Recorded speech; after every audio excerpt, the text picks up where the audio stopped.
Bismillahirrahmanirrahim. Assalamualaikum warahmatullahi wabarakatuh. Alhamdulillah, wassalatu wassalamu ala rasulillah, wala hawla wala quwwata illa billah. Asyhadu an la ilaha illallah wahdahu la syarikalah, wa asyhadu anna Muhammadan abduhu wa rasuluh, amma ba'du. Alhamdulillah, segala puja dan puji hanya milik Allah Subhanahu wa ta'ala. Kita bersyukur kepadanya atas segala nikmat. Kemudian salawat beserta salam semoga selalu tercurahkan untuk junjungan kita, panutan kita, suri tauladan kita, yakni Nabi Muhammad sallallahu alaihi wa ala alihi wa sahbihi ajma'in. Kaum muslimin, kaum muslimat, jamaah salat zuhur yang dirahmati Allah Subhanahu wa taala.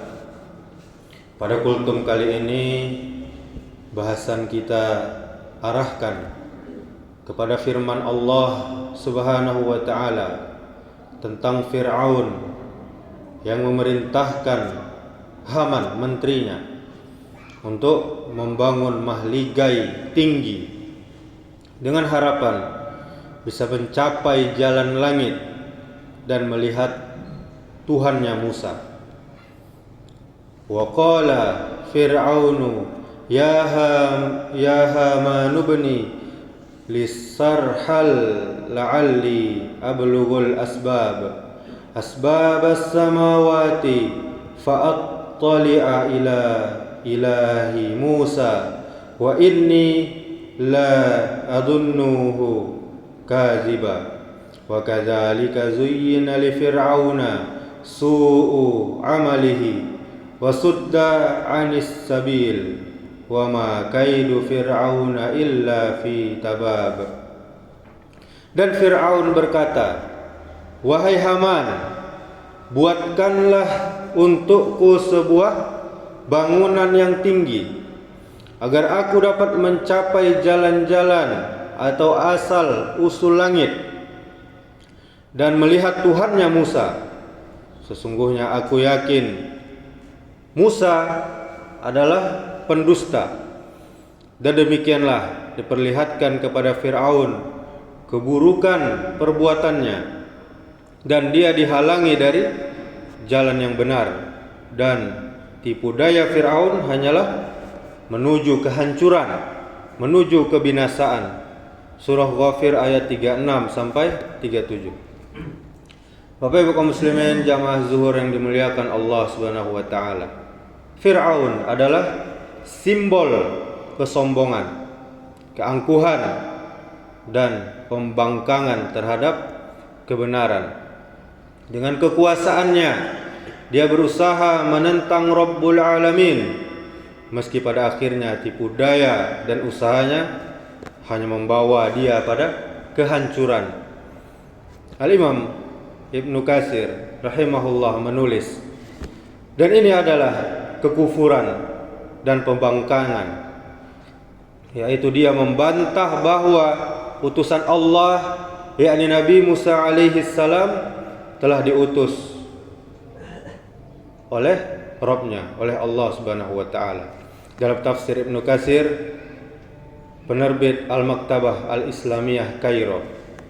Namun di dalam rumah tangga Fir'aun yang penuh kekufuran, penuh pembangkangan, durhaka kepada Allah, Allah Subhanahu wa taala memperlihatkan cahaya iman dari istrinya Asiyah binti Muzahim. Ketika menghadapi siksaan Fir'aun, dia tidak meminta pertolongan kepada manusia, tetapi hanya kepada Allah Rabbul Alamin. Doanya tercatat abadi di dalam firman Allah, wa daraballahu masalan lil ladzina amanu imra'ata fir'aun iz qalat rabbi ibni li indaka baitan fil jannah wa najjini min fir'auna wa amalihi wa najjini minal qaumiz zalimin. Dan Allah telah membuat perumpamaan bagi orang-orang yang beriman, yaitu istri Fir'aun. Ketika dia berdoa, "Ya Rabbku, bangunkanlah untukku sebuah rumah di sisimu, yakni di surga, dan selamatkanlah aku dari Fir'aun dan perbuatannya, serta selamatkanlah aku dari kaum yang zalim." Bisa kita lihat di surah At-Tahrim ayat 11. Kemudian Imam Ibnu Katsir menjelaskan lebih rinci tentang kisah ini, yaitu keimanan istri Fir'aun terjadi karena keimanan istri penjaga perbendaharaan Fir'aun. Ketika wanita itu menyisir rambut putri Fir'aun, dia berkata, "Celakalah orang yang kafir kepada Allah."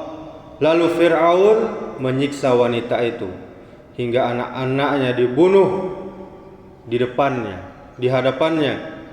Namun Allah Subhanahu wa taala memperlihatkan pahala di surga melalui ruh anak-anaknya, sehingga wanita itu bersabar.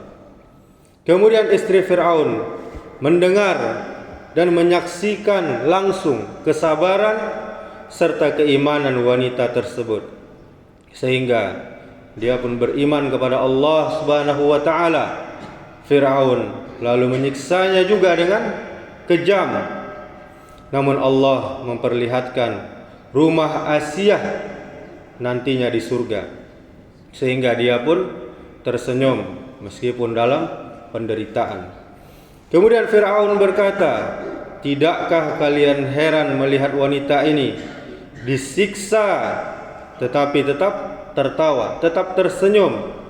Pada saat itu Allah mencabut ruh Asiyah dan meninggikan derajatnya di surga. Dalam kitab Tafsir Ibnu Katsir, penerbit Al-Maktabah Al-Islamiyah Kairo. Kemudian kaum muslimin, kaum muslimat, kisah Fir'aun dan Asiyah tadi menjadi cermin kehidupan bagi kita. Yang pertama, Fir'aun dengan segala kesombongannya, dia memilih jalan kehancuran. Dia memerintahkan pembangunan mahligai tinggi untuk menentang Allah Rabbul Alamin.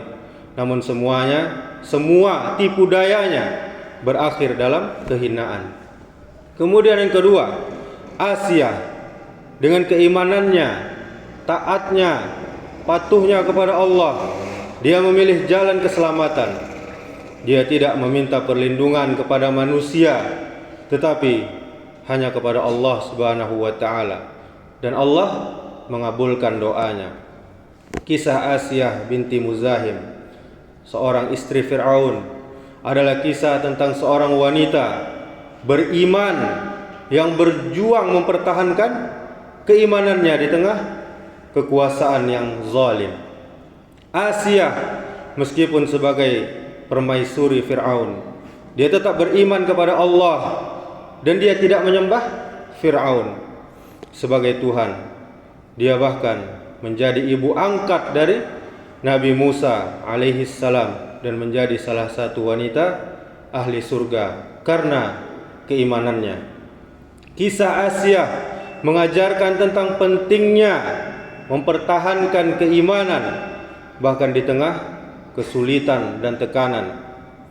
Kisah Asiyah juga menunjukkan bahwa keteguhan hati dan kesabaran dalam menghadapi cobaan akan membawa keberkahan dan kebahagiaan di akhirat. Dan pelajaran dari kisah ini begitu relevan ketika manusia menggantungkan harapan kepada kekuatan duniawi seperti Fir'aun. Ujungnya hanya binasa, hanya kehinaan.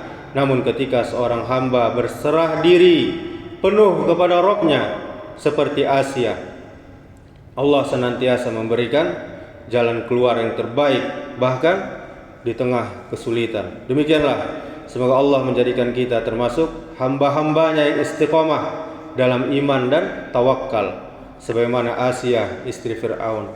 Subhanakallahumma wa bihamdika asyhadu an la ilaha illa anta astaghfiruka wa atubu ilaik. Wassalamualaikum warahmatullahi wabarakatuh.